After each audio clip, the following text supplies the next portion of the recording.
Ծաղիկներ, գրքեր, խորհրդանշական կրծքանշաններ եւ ամենակարևորը խոսք, որն ապրում է ժամանակից դուրս։ Գարնանային Գյումրին խոսում էր պոեզիայի լեզվով ապրիլի 7-ի մայրության եւ գեղեցկության տոնի խորհրդով մեկնարկած երեկոն լցված էր սահյանական տողերով, երաժշտությամբ ու ջերմությամբ։ Քաղաքում կայացավ գրական երաժշտական յուրահատուկ միջոցառում նվիրված մեծանուն բանաստեղծ Համոսայանի հիշատակին։ Աշխատավորը գերդաստան Բարզումյանի Ինչքան ուզում է ուժեղ լինես, միևնույն է, եթե չունեցար մշակույթ, ուրեմն դատապարտված ես։ Միջոցառումը կազմակերպվել էր Գյումրու ավականու անդամ Կարեն Սիմոնյանի նախաձեռնությամբ, համագործակցությամբ Համոսայանի պոեզիայի կենտրոնի նախագահ Նաիրի Սահյանի։ Կազմակերպիչների համոզմամբ նման երեկոները պարզապես հիշատակի միջոցառումներ չեն, այլ մշակութային շարունակականության կարևոր օղակներ։ Կարեն Սիմոնյանի խոսքով յուրաքանչյուր հայով ունի հնարավորություն, պետք է իր ներդրումն ունենա նման արժեքների պահպանման գործում։ Համոսայանի տղան Նաիրի Սահյանը, ում հետ ծանոթանալով ես հասկացա ինչ բան է որդի լինելը, յուրաքանչյուր խոսքում ասում եմ մինչև վերջին ուժս, մինչև վերջին շունչս փորձելու եմ մեծարեմ իմ հորը եւ պատիվը բարձր պահել։ Այդպիսի էմոցիաները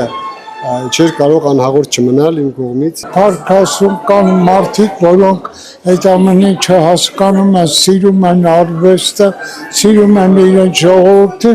եւ օգնում են, որպեսզի մենք կազմակերպենք։ Նրանցից մեկը Կարեն Սիմոնյանն է։ Դու ինձնից հարուստ դուրս եկար։ Դու անհատների իմ հարստություն։ Ընտրված օրը եւս խորհրդանշական էր ապրիլի 7-ը ոչ միայն մայրության տոնն է, այլ նաեւ առիթ խոսելու կնոջ դերի, ընտանիքի ամրության եւ սիրո մասին արժեքներ, որոնք առանցքային տեղ են զբաղեցնում Սահյանի պոեզիայում։ Մենք հատուկ ընտրեցինք այս օրը ապրիլի 7-ը, որպեսզի կանանց միամսագի փակման արարողությունը եւս նշենք եւ մեծարենք մեր կանանց, ինչպես Համոսայանն է իր խոսքերում միշտ մատնանշում կանանց դերը հասարակության մեջ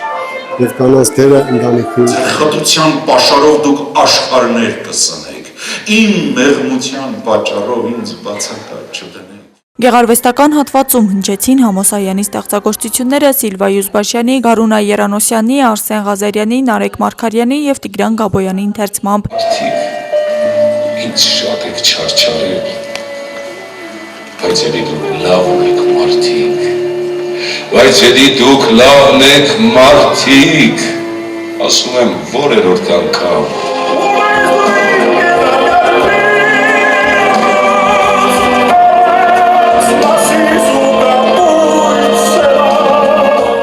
Երաժշտական հատվածում հնչեցին սիրված սահյանական երգեր Հայաստանի Հանրապետության վաստակավոր արտիստ Լելիա Սարիբեկյանի, ինչպես նաև Հայկ Թոնգուրյանի եւ Վանո Թադեոյի կատարմամբ։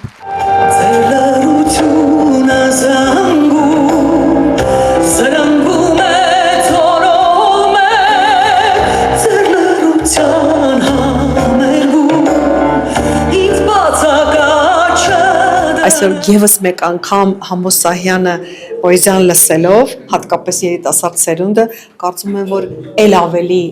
կհաղորդակցվի եւ լսելով երգերը նաեւ նորովի կսկսի վերաբերվել նաեւ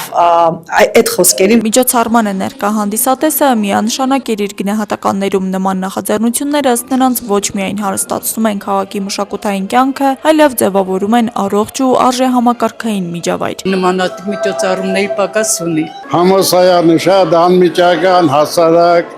խորը միտք արտահայտող բանաստեղծ էր։ Այնպես որ շատ կարևոր է ապրել կազմակերպիչները։ Անչափ երախտապարտ եմ եւ մեր գյումրեցիները, որ նմանատիպ միջոցառում է կազմակերպվել։ Մեծ սիրով այսօր ներկայացել եմ, նաեւ շատ կուզեմ, որ բոլոր մեր երիտասարդները նույնպես ներկայանան։ Հայաստան ասելիս աշխարհը իմ տունն է, Հայաստան ասելիս էլ մոհը ում շունն է, կմնամ, կլինեմ, այսպես։ Առանձնահատուկ ընդգծվեց նաև Սահյանի ժառանգության ամբողջականությունը։ Նոր նստած է դահլիճում, փոքրիկ միտք անցավ, կամ այսպիսի դահլիճները լցվում են, մեզ հաղթել չի լինի։ Թող այս երեկոն լինի եւս մեկ քայլ դեպի մեր մշակույթի գնահատում, դեպի մեր գրական ժառանգության արժևորում, եւ թող Սահյանի պարզ ու խորուն խոսքը միշտ ուղեգից լինի մեզ բոլորիս։ Մասնակիցներն հեռացան լցված սահյանական խոսքի ջերմությամբ, երաժշտության հնչյուններով եւ այն զգացողությամբ, որ նման հանդիպումները դեռ շարունակական են լինելու։ Շատ հուզիչ էր ու շատ լավ է, որ պոեզիան միշտ կա։ Շատ մեծ էմոցիաներով գնում եմ տուն։ Շնորհակալություն կազմակերպիչներին միջոցառման համար։ Բոլորի անունից եմ ասում։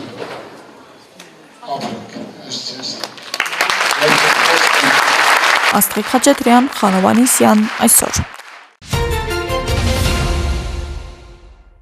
Նոր Հաճան համայնքի Նոր Գեղի բնակավայրում Նուվո Վիլաժ ընկերությունը կառավարության աջակցությամբ հիմնել է 5.2 հեկտար պղպեղի ջերմատուն։ Տեսություններում ավելի շատ տեղացի մասնագետների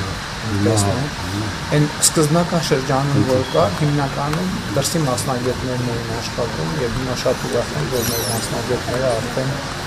դիալոգներ են։ Ես մի քարտը դիալն է, սոպանարի քարտը դիալը։ Ես նույնավոր բաղդասկիա, ես միակ բաներ եմ հայտնի հականներով ակածով։ Դինասանից սա փորձակն առաջարկիչ կա քաղցակ կծու ջեր մուրավը։ Ընկերությունն եմ առաջ անգամ։ Հա, շատ լավ է։ ես հայկական։ Իսկ որտեղ է կապանը հիմնականում։ Ռուսաստան են կապանում։ Հիմա փորձում են Եվրոպա, Դուբայ, փորձում են կանել,ստարի կանել։ Բայց այս շուկան մեր կա։ Շատ լավ։ Վնասատուների դեմ պայքարում են միջատների միջոցով, որոնք բնական թշնամիներ են վնասատուների, որ այս չեն վնասում բույսը։ Սրանք օգտակար միջատներ է, որոնք որ պայքարում է մեր թշնամիների դեմ։ Բայց հիմա փակա ինքը թե բացա դուրս է գալիս։ Չէ, բացա դուրս է գալիս, այդտեղ մի հատ անցք կա, այդտեղից դուրս է գալիս ու բազմանում է։ Բույսը չի վնասում, բայց վնասատուի բնական թշնամին է։ Հայաստանում բիբարի ամենամեծ այդ նորմա չէ։ Տրիպսը։ Ամենաբան վատ թշնամին դա է։ Աշխարհի ամենագծների շարքն է պատկանում։ Մենք գիտենք չի լինի։ Իսկ ես եմ կարմիրն է, Դասի մենիներ։ քաղցր։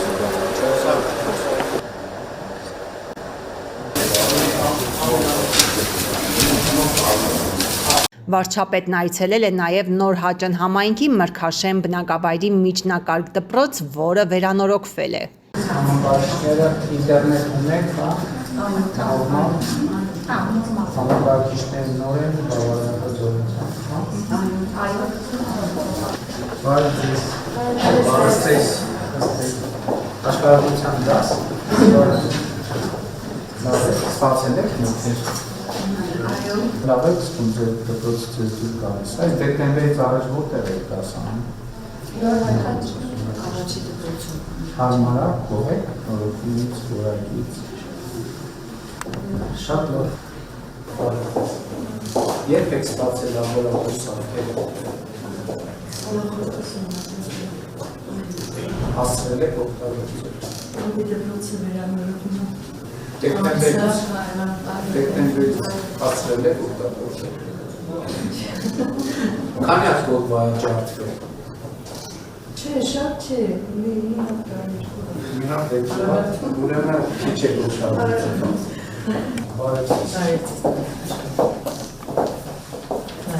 Ինչ նոր դեպքեր ունեք։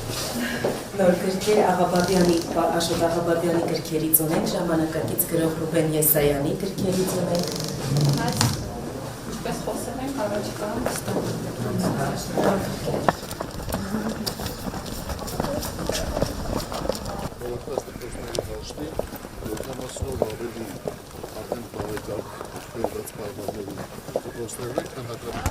Բարև ձեզ։ Ոնց է խաղացվում այս դաշտում։ Իսկ նախկինում ինչ դաշտում էիք ֆուտբոլի։ Ոչինչ։ Հողային էր, պարոն Փաշա, բարև ձեզ։ Լավ, գոհ եք։ Լավ, շնորհակալ եմ։ Երեխաների կրթության իրավունքը մարդու հիմնարար իրավունքներից է, որ ճանաչված ու պաշտպանված է միջազգային ու ազգային օրենքներով։ Մեր երկրում այն երաշխավորված է Սահմանադրությամբ ու Կրթության մասին օրենքով։ Այս շաբաթ Ազգային ժողովի մարդու իրավունքների պաշտպանության եւ հանրային հարցերի մշտական հանձնաժողովի անդամները գործուղվել էին Արագածոտնի մարզի Ռիաթազա համայնք։ Նպատակն էր տեղում ծանոթանալ եզդիական համայնքում առկա կրթական ու սոցիալական խնդիրներին, ինչպես նաեւ դիտարկել դրանց հնարավոր լուծումները։ Հարցերին անդրադարձ կատարվեց «Քայլ դեպի փոփոխություն» համակարգային լուծումներ կրթության եւ մասնակցության համար թեմայով աշխատանքային քննարկման ձևաչափով։ Եզդիական համայնքի առաջին խնդիրներից մեկը ավագ դպրոց չհաճախելն է։ Մենք եզդիներս փակ համայնք ենք եւ թողնել աղջիկ երեխային գնալ կողքի համայնք ուսումնառնելու դա արդեն մեծ խնդիր է։ Ծնողները թույլ չեն տալիս, որ աղջիկները ուսումը շարունակեն։ Վաղ ամուսնությունների հետ է դա նաեւ կապված։ Մեր աղջիկները 16-ը դեռ չբոլորած ամուսնանում են, չնայած նրան, որ մեր եզդի պատգամավորը ամուսնական շեմը բարձրացրեց եւ 18 տարեկանից նոր աղջիկները կարող են ամուսնանալ։ Իհարկե դա էլի չազդեց մեր համայնքի վրա։ Խոսվեց նաեւ իրազեկվածության պակասի մասին, ինչը եւս ազդում է կրթության մատչելիության վրա։ Նշվեց, որ անհրաժեշտ է մշակել մեխանիզմներ, որոնք կապահովեն բոլոր երեխաների կրթության հավասար հասանելիությունը անկախ սեռից եւ համայնքային պատկանելիությունից։ Մեր հիմնադրամը շատ է կարևորում կրթությանը հավասար մասնակցության հնարավորությունը, ինչը մեծ դեր ունի անձի ձևավորման եւ զարգացման գործում։ Կրթական հնարավորությունները երբեք չպետք է սեռով պայմանավորված լինեն։ Մենք այստեղ ենք այդ հարցերին ձեր առաջարկներով բալանսավորված լուծումներ տալու ուղիներ մշակելու նպատակով։ Կրթության հասանելիությունից զատ կան բազում խոչընդոտներ, որոնք խանգարում են համայնքի ներկայացուցիչներին իրավունքի իրացման տեսանկյունից։ Այս ոլորտում խնդիրների կարգավորումը բերելու է համայնքում որակական փոփոխությունների։ Հայաստանի Հանրապետությանը պետք չի անգրագետ համայնք եւ գրագիտություն ապահովելու համար, համայնքի կյանքը փոխելու համար եւ այս մարտահրավերները հաղթահարելու համար համայնքում կրթության որակի բարձրացման անհրաժեշտություն եմ տեսնում եւ ես կարծում եմ, որ եւ պետությունը եւ համայնքը աշխատանք իրականացնելու հարց իրենց առաջ պետք է դնեն։ Հանդիպման ավարտին կողմերը վերահաստատեցին համագործակցության շարունակականության կարևորությունը միտված համայնքում առկա խնդիրների համապարփակ լուծմանը։ Կարևորվեց նաև քաղաքականության մեջ եզդիական համայնքի ներկայացուցիչների ներգրավմանն ու մասնակցության բարձրացման հարցը։ Արա, ყველაფერი კარგად არის։ Ամեն ինչ լավ է, ու որ ավելի լավ լինի, Գյորգի Չանտաձեն շատ արագ որոշել ու ժամեր անց արդեն Երևանում էր։ Իր բժշկից է իմացել Շագանակակեղծի գալյումային PSMA պետկատե գերժամանակակից հետազոտության համար Գերմանիա կամ Ամերիկա գնալու կարիք այլևս չկա։ Հայաստանում արդեն հասանելի է այս ծառայությունը։ Были другие варианты. Այլ տարբերակներ կային՝ Թուրքիա, Գերմանիա, Դանիա եւ ահա ես որոշեցի Հայաստան գալ։ Գուցե ես ամբողջովին չապակինվեմ, բայց գիտեմ, այս կլինիկան ինձ ոտքի կանգնեցնի։ Ես դա շատ եմ ուզում։ Ես այս հույսով եմ այստեղ։ Сильно желаю. Մեկ ամիս առաջ է նրա մոտ Շագանակակեղծի քաղցկեղ ախտորոշվել։ Արդյունավետ բուժման համար նախ պետք է գերճշգրիտ ու համակողմանի հետազոտություն արվի։ Այն հիվանդների մոտ կա կասկած, օրինակ MRT-ով ունենք կասկած, արդյոք այնտեղ կա Շագանակակեղծի քաղցկեղ թե ոչ։ Դեռ բիոպսիայի չենք գնում, բայց ուզում ենք ավելի լավ հասկանալ շագանակակեղծի մեջ ինչ է կատարվում։ Այդ դեպքում կարող ենք կիրառել։ Եթե մենք արդեն ունենք ախտորոշված շագանակակեղծի քաղցկեղ եւ ուզում ենք հասկանալ մետաստազներ կան թե չկան, կան կասկածներ տարբեր տեսակի հետազոտություններով, որ կարող է լինել մետաստազներ, այս հետազոտությունը մեզ կարող է օգնել հասկանալու համար, թե ինչքան քանի մետաստազ ունենք։ Տարածաշրջանում միայն Հայաստանում սա այն քիչ դեպքերից է, երբ այս պնդումն իսկապես տեղին է, առանց որևէ վերապահման ու ավելորդ չափազանցության։ Ռադիոակտիվ իզոտոպով այս հետազոտությունը շագանակակեղծի քաղցկեղի ախտորոշման, տարածվածության գնահատման, ինչպես նաև հիվանդության վերահսկման ամենաարդյունավետ ու ճշգրիտ հետազոտական մեթոդն է։ Սա յուրահատուկ է տարածաշրջանի համար այս հետազոտության մեթոդը եւ բնականաբար յուրահատուկ լինելով նշանակում է, որ սա գրավիչ է ոչ միայն Հայաստանի Հանրապետության բուժառուների համար, այլ նաև տարածաշրջանի ինչ որ մի բուժման եղանակի կապակցությամբ մեկնել ենք Վրաստան կամ ավելի զարգացած երկրներ, որպեսզի կարողանանք այնտեղ հետազոտվենք կամ բուժվենք։ Հիմա արդեն շղթան փոխվել է եւ մարդիկ այնտեղից են գալիս Միջուկային բժշկության եվրոպական կենտրոնի ղեկավարն այս ախտորոշման համար Վրաստանից արդեն մի քանի պացիենտի է ուղեկցել մեր երկիր։ Կարծես հակառակ գործընթացն է տեղի ունենում։ Եթե տարիներ առաջ Վահանաձև գեղձի քաղցկեղի դեպքում յոդաթերապիայի համար Հայաստանից էինք պացիենտներ տանում Վրաստան, հիմա եւ այն է հրաշալի իրականացվում Հայաստանում եւ արդեն շագանակագեղձի քաղցկեղի դեպքում միջազգային բարձր չափորոշիչներով ախտորոշման հնարավորություն կա վրացիների համար Հայաստանում առանց տարածաշրջանից դուրս գալու։ Երևանյան այս կլինիկան մեծ հույս է տալիս ինձ ու իմ այն հայրենակիցներին, որոնց համար թե ֆինանսապես, թե հեռավորության ու դժվար ճանապարհների առումով անհնար է Եվրոպա, անգամ Թուրքիա գնալ։ 69-ամյա Գյորգին Թբիլիսիի քաղաքային գրադարաններից մեկում է աշխատում։ Կարդալ իհարկե շատ է սիրում, բայց հիմա որոշել է նաև գրել հայերի մասին։ Ուզում եմ հայտնել, որ այստեղ նրանց սպասում են բաց, լայն դռներով ու սրտով։ Սիրալիր աչքերով աղջիկներ, որ ամեն քայլափոխի են ինձ հանդիպում։ Պապս ասում էր, ընկերներին շնորհակալություն չեն ասում, նրանց ընդամենը ժպտում են։ Я вам улыбаюсь. Будьте здоровы. Դոնալդ Թրամփը հայտարարել է, որ համաձայն է 2 շաբաթով դադարեցնել Իրանի դեմ գործողությունները, եթե Թեհրանը համաձայնի անհապաղ եւ ամբողջությամբ բացել Հորմուզի նեղուցը։ Նրա խոսքով Իրանի հետ ժամանակավոր հրադադարն ամբողջական եւ վերջնական հաղթանակ է։ Պակիստանի վարչապետ Շեհբազ Շարիֆի եւ ֆելդմարշալ Ասիմ Մունիրի հետ զրույցներից հետո ես համաձայնել եմ դադարեցնել Իրանի դեմ հարձակումները եւ ռմբակոծությունները։ Սա կլինի երկկողմանի հրադադար։ Մենք արդեն հասել եւ գերակատարել ենք ռազմական բոլոր նպատակները։ Բավականաչափ առաջ ենք ընկել Իրանի հետ երկարաժամկետ համաձայնության եւ Մերձավոր Արևելքում խաղաղության վերաբերյալ վերջնական համաձայնագրի հարցում։ Իրանից 10 կետից բաղկացած առաջարկ ենք ստացել, որը կարող է ծառայել որպես բանակցությունների ընդունելի հիմք։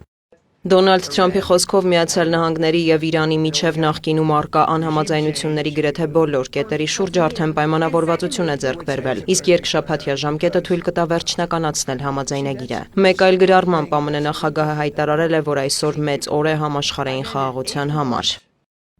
Իրանը ցանկանում է, որ խաղաղություն լինի։ Միացյալ Նահանգները կօգնի Հորմուզի նեղուցում նավագնացության հետ կապված հարցերում։ Դրական զարգացումներ են սպասվում, մեծ գումարներ կաշխատենք։ Իրանը կկարողանա սկսել վերակառուցման գործընթացը։ Մենք տարբեր պաշարներ կկուտակենք եւ պարզապես կհետևենք համոզվելու, որ ամեն ինչ լավ է ընթանում։ Սա կարող է դառնալ Մերձավոր Արևելքի ոսկե դարը։ Սպիտակ տան ղեկավարը նաև չի հերքել, որ Պեկինը դերակատարում է ունեցել Թեհրանին բանակցային սեղան վերադարձնելու գործում։ Թրամփը հավելել է, որ իրանական ուրանի հարցը դեռ օրակարգում է եւ պետք է ամբողջությամբ լուծվի։ Հայտարարությամբ է հանդես եկել Իսլամական Հանրապետության արտգործնախարար Աբբաս Արաղչին, շնորհակալություն հայտնելով Իսլամաբադին միջնորդական ջանքերի համար։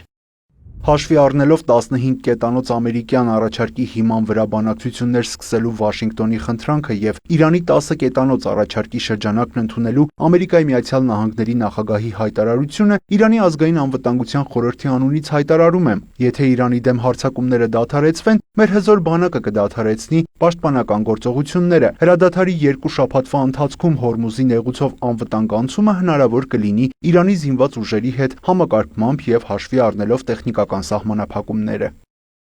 Իրանի ազգային անվտանգության խորհուրդն էլ հայտարարել է, որ հակառակորդը պարտվել է Իրանի ժողովրդի դեմ պայքարում։ Ըստ խորհրդի Վաշինգտոնն ընդունել է Հորմուզի նեղուցի նկատմամբ Իրանի վերահսկողությունը, ուրանի հարստացման իրավունքը, համաձայնել է չեղարկել պատժամիջոցները, փոխհատուցում վճարել Իրանին, դուրս բերել ամերիկյան ուժերը տարածաշրջանից եւ դադարեցնել պատերազմը բոլոր ճակատներում։ Հայտարարության մեջ նշվում է, որ Թեհրանը հասել է իր գրեթե բոլոր նպատակներին։ Պակիստանի վարչապետն էլ հայտնել է, որ Թեհրան-Վաշինգտոն բանակցությունները տեղի կունենան ապրիլի 10-ին Իսլամաբադում։ Նրա խոսքով հրադադարը վերաբերում է նաև Լիբանանին եւ տարածաշրջանի մյուս երկրներին։ Իսրայելից ողջունել են Վաշինգտոնի հայտարարած հրադադարը, սակայն հերքել են, որ այն վերաբերում է նաև Լիբանանին։ Այնտեղ ռազմական գործողությունները շարունակվելու են, քանի որ Իսրայելը մտադիր է ոչնչացնել Հեզբոլահին։ Իսրայելն աջակցում է նախագահ Թրամփի որոշմանը, եթե Իրանը անհապաղ բացի նեղուցները եւ դադարեցնի ԱՄՆ-ի, Իսրայելի եւ տարածաշրջանի երկրների վրա հարձակումները։ Իսրայելը նաեւ աջակցում է ԱՄՆ ջանքերին ապահովելու, որ Իրանն այլևս միջուկային, հրթիռային կամ ահաբեկչական սպառնալիք չներկայացնի։ Չնայած Բենյամին Նեթանյահուի բավական զուսպ արձագանքին ամերիկյան եւ իսրայելական զլմները գրում են, որ հրեական պետությունում մի շարք պաշտոնատար անձինք դատապարտել են Վաշինգտոնի որոշումը եւ Իրան ԱՄՆ ժամանակավոր հրադադարը։ Իսրայելում մտահոգված են, որ դեռ ոչ բոլոր նպատակներին են հասել։ Երկրի ընդդիմությունը քաղաքական աղետ է որակել հրադադարը։ Զուգահեռ Թեհրանից նախազգուշացրել են, պատրաստ են ցանկացած սցենարի եւ հնարավոր ագրեսիային արձագանքման միջոցառումներ են մշակում։ Դիանա Գասպարյան։ Ապրիլի 7-ին Սևանի Հովհաննես Այվազովսկու անվան արվեստի դպրոցում բացվել է Հիսուս Քրիստոսի հրաշափառ հարության, ծաղկազարդին, մայրության եւ գեղեցկության տոներին նվիրված ցուցահանդես, որտեղ ներկայացված էին արվեստի դպրոցի սաների աշխատանքները։ Ցուցահանդեսին ներկա են դպրոցի սաների ծնողները, Սևանի համայնքապետարանի կրթության, մշակույթի, սպորտի եւ երիտասարդության հարցերի բաժնի պատասխանատու աշխատակիցներ, արվեստի դպրոցի ուսուցիչներ, հանրակրթական դպրոցների ու մանկապարտեզների սաներ, արվեստասեր հասարակության ներկայացուցիչներ։ Երեխաների աշխատանքները ցուցասրահեցրել են ջերմությամբ եւ վառ գույներով։ Մեր ուսուցիչները իրենց ջանասիրաբար աշխատասիրությամբ կարողացել են երեխաներին սովորեցնել ոչ միայն նկարել, այլ նաեւ զգալ բնության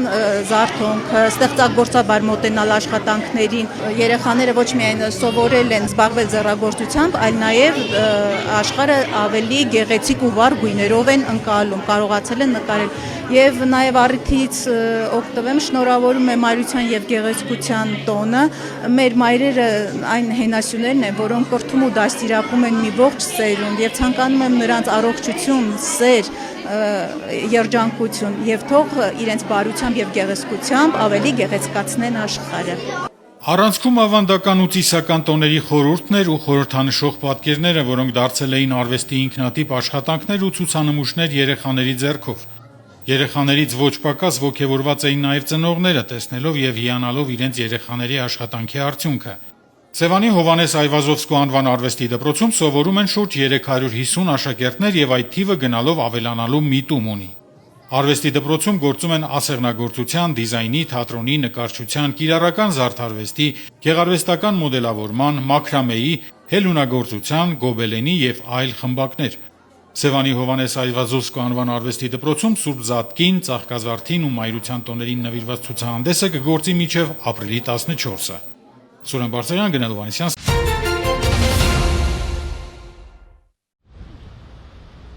Բիայնան ծնվել է, երբ մայրիկը բոլորել էր 4 տասնամյակը։ Դժվարությունների մասին Արփինեն ոչ հիշում է, ոչ էլ խոսում դրանցից։ Միայն երջանկություն եւ ուրախություն, որ զգացել է հղիության առաջին վայրկյանից։ Ինձ թվացել է, որ ես չեմ սպասել, որ ընտանիք կունենամ, բալիկ կունենամ, բայց այս հասուն տարիքում արդեն մայրանալուց հետո հասկացա, որ ամբողջ կյանքում սպասել եմ ըստ երևույթին հենց այս պահին։ Ամեն օր կարոտում եմ անցած օրը, կարոտում եմ իմ հղիության շրջանը, ամեն ինչ ավելի գիտակցված է հասուն տարիքում, կարող եմ տարբերություն, այսինքն չեմ կարող համեմատել ավելի փոքր տարիքում բալիկ ունենալը եւ հասուն տարիքում ունենալը, բայց այս հասուն տարիքում ես հասկանում եմ, որ իմ ամեն քայլը գիտակցված է։ Սյունիքում բարձրացել է առաջնածնության տարիքը, փաստում են գինեկոլոգներն ու թվերը։ Կապանում նախորդ տարվա հաշվարկի համաձայն առաջնածինների միջին տարիքը 24 է։ Ամենաերիտասարդ կինը 19-ում է մայրացել։ Անչափահաս մայրիկ վերջին տարիներին հազվադեպ է հանդիպում։ Մինչև 18 տարեկան, եթե կինը ծննդաբերում է, դա համարվում է ինքը պատանի առաջնածին, այսինքն ինքը իր առանձնահատկությունները ունի, ելնելով կոնքի լրիվ ձևավորված լինել չլինելու հետ կապված։ Անատոմիական տեսանկյունից, այսինքն տարիքից ելնելով ավելի ֆիզիոլոգիականին մոտ է, եթե առաջին ծննդաբերության մասին ենք խոսում, դա 23, 22, 25 տարեկան մինչև 26 այսպես։ Բայց առհասարակ դա չի նշանակում, որ եթե կինը 30 կամ բարձր տարիքում է, դա իրան պետք է խանգարի։ Առաջնածնության միջին տարիքը Սիսիանում 21-ն է։ Այստեղ 18-ամյա հղիներ գոնե 2025-ին ավելի հաճախ են ծննդաբերել։ Մեղրեցիները 26-ից 28-ում, գորիսեցիները 21-ից 24-ում են լույս աշխարհ բերում առաջին բալիկին։ Կապանի բժշկական կենտրոնում մեր նկարահանման պահին գտնվող մայրիկներն առաջին երեխան ունեցել են 23-ից 25 տարեկանում։ Առաջնեկս է երեմը, տղաս, Ինձ թվում է տարիքը կինն է որոշում, բայց ես 25 տարեկանում, այսպես ասած, համարում եմ, որ նաև գիտակից տարիքն է երեխա ունենալու, որովհետև երեխա ունենալը ավելի պատասխանատու, այսպես ասած, գործ է, որովհետև լինում են դժվարություններ, ճիշտ է, հրաշքին տեսնելով ամեն ինչ անցնում է, բայց ավելի պատասխանատվորեն ես մոտենում այս հարցին։ Իրականում մտքով, հոգեպես մարդ պետք է պատրաստ լինի երեխային եւ դժվարություններին եւ ուրախ պահերին։ Դա իրական շատ կարեւոր էտապ է, որ դու պետք է քեզ պատրաստես դրան։ Կօգնենք, կաջակցենք, կողքին կլինենք, ասում է բժիշկ Լեո Գրիգորյանը։ Հորդորում երեխա ունենալու որոշումը կայացնելիս չվախենալ տարիքից։ Դեպքերը տարբեր են, կախված կնոջ առողջական վիճակից, կենսակերպից եւ այլն։ Ամենատարբեր պատճառներ կան, որոնցով որ կարող կինը ինչ տարիքում ունենա երեխա կամ չունենա, ամեն դեպքում երբ էլ որ կինը ցանկանում է երեխա ունենալ, իր համար էլ թող դա համարվի իդեալական տարիք։ Մայրանալու համար կարծում եմ տենց տարիքը էական չի։ Այս վիճակագրությունն ամբողջական պատկերը չի ներկայացնում, քանի որ մեր մարզում չկան վերարտադրողական կենտրոններ։ Անպտղության հաղթահարման համար ընտանիքները մայրաքաղաք են հասնում։ Հաջողված փորձից հետո կանայք հիմնականում հենց այնտեղ էլ ծննդաբերում են։ Առողջապահության նախարարությունը ծրագրեր ունի թե առաջնային, թե երկրորդային անպտղություն ունեցող զույգերի համար։ 2019 թվականից մինչ օրս ծրագրի աջակցությամբ լույս աշխարհ է եկել 1739 երեխա։ Նրանց մեջ քիչ չեն սյունեցիները։ Ծրագրի շահառու կարող են լինել 20-ից 40 տարեկան, 2 տարի եւ ավել անպտղություն ունեցող, Հայաստանի Հանրապետության քաղաքացի հանդիսացող կամ Լեռնային Ղարաբաղից բռնի տեղահանված անզավակ կանայք։ Երկրորդ խումբը 28-ից 42 տարեկան Հայաստանի Հանրապետության քաղաքացի հանդիսացող եւ Լեռնային Ղարաբաղից բռնի տեղահանված անզավակ կանայք են, որոնց համար անպտղության ախտորոշումը պարտադիր չէ։ Նրանց համար իրականացվում է մինչ արհեստական սերմնավորում իրականացվող հետազոտություններ եւ սերմնավորման 6 փորձ։ Երրորդ խումբը 1 երեխա ունեցող Հայաստանի Հանրապետության քաղաքացի հանդիսացող կամ Լեռնային Ղարաբաղից բռնի տեղահանված 2 տարի եւ ավել անպտղության ախտորոշում ունեցող ամուսնական զույգերն են, որոնցից կինը պատկանում է 20-ից 36 տարեկան տարիքային խմբին։ Ծրագրի շահառու 4-րդ խումբը զոհված զինծառայողների ծնողներն են։ Առողջապահության նախարարության այս նախաձեռնության շրջանակում հերոսածին մայրերը 103 երեխա են լույս աշխարհ բերել։ Անպտղության հաղթահարումը բավականին թանկարժեք բժշկական օգնություն է, արժեքը կարող է գերազանցել 1, երբեմն էլ 2 միլիոն դրամը։ Ընդհանուր առմամբ ծրագիրը իր մեջ ներառում է անպտղության պատճառագիտությունը,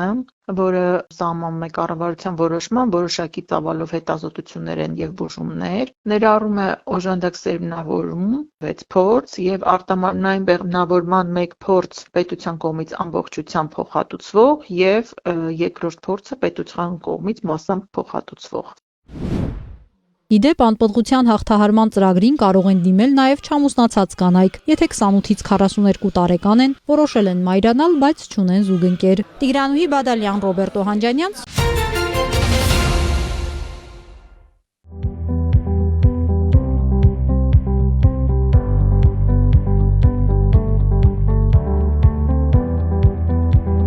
Ոստիկանության գվարդիայի ստեղծմամբ ձևավորվեց պետություն քաղաքացի հարաբերությունների նոր ձևաչափ։ Այդ համատեքստում փոխվեց նաև գվարդիայի ծառայության մեթոդաբանությունը։ Շրջիկ կարգախմբերը ծառայություն են իրականացնում հանրային տարածքներում, ընդլայնելով երթուղիներն ու ապահովելով քաղաքացիների հետ շփման նոր որակ։ Մենք ծառայություն ենք իրականացնում ուսումնական հաստատությունների հարակից տարածքներում եւ ակտիվ համագործակցության մեջ ենք ոստիկանության այլ ստորաբաժանումների ծառայողների հետ։ Հարկ եղած դեպքում արագ արձագանքում ենք եւ անհրաժեշտության դեպքում մոտենում ենք նշված վայրը։ Նոր մոտեցման հիմքում թիրախային եւ համապարփակ վերլուծություններն են։ Նպատակը կանխարգելիչ աշխատանքի արդյունավետության բարձրացումն ու հնարավոր միջադեպերին արագ արձագանքումը։ Հաշվի են առնվել մի շարք հանգամանքներ, ինչպիսիք են օրինակ եղանակային պայմանները,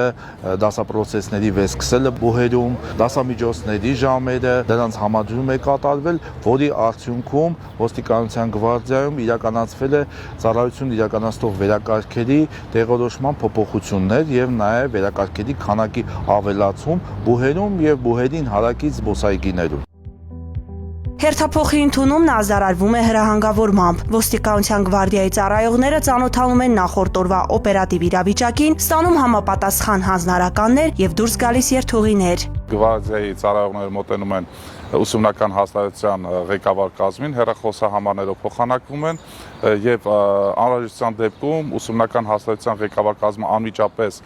կապ է հաստատում մեր ծառայողների հետ։ Ուսումնական հաստատությունների հարակից տարածքներում ծառայողների մշտական ներկայությունը թույլ է տալիս ոչ միայն կանխել միջադեպերի զարգացումը, այլև վաղ փուլում չեզոքացնել դրանց առաջացման ռիսկերը։ Համագործակցությունը գնահատում լավ, որտեղ անմիջական կապի մեջ ենք։ Հնարավորության հեռախոսահամարներով փոխանակվում ենք, նույնը կատարվում է ժամը 4-ին, երկրորդ հերթափոխով։ Թե հետիոտն, թե ավտոմեքենաներով շրջիկ ծառայությունը շարունակաբար գրանցում է դրական արդյունքներ։ Գվարդիայի ձևավորումից նոյեմբերի 1-ից մինչ օրս ծառայողները բացահայտել են 314 հանցագործության դեպք եւ արձանագրել 30 իրավախախտում։ Մենք հետևողականորեն շարունակելու ենք մեր աշխատանքը եւ կատարված վերլուծությունների հիման վրա հնարավոր է կատարենք նաեւ նոր վերաբաշխումներ, այսինքն մոտեցումը միատեսակ չէ, մոտեցումը մեծ ձևավորվելու է ստեղծված օպերատիվ իրավիճակի վրա։ Ծառայության արդյունավետությունը բարձրացնելու նպատակով ոստիկանության գվարդիան շարունակելու է մշտադիտարկումն ու երթուղիների ընդլայնման քաղաքականությունը, կանխարգելելու եւ արձագանքելու ցանկացած միջադեպի, ապահովելով քաղաքացիների անվտանգությունը։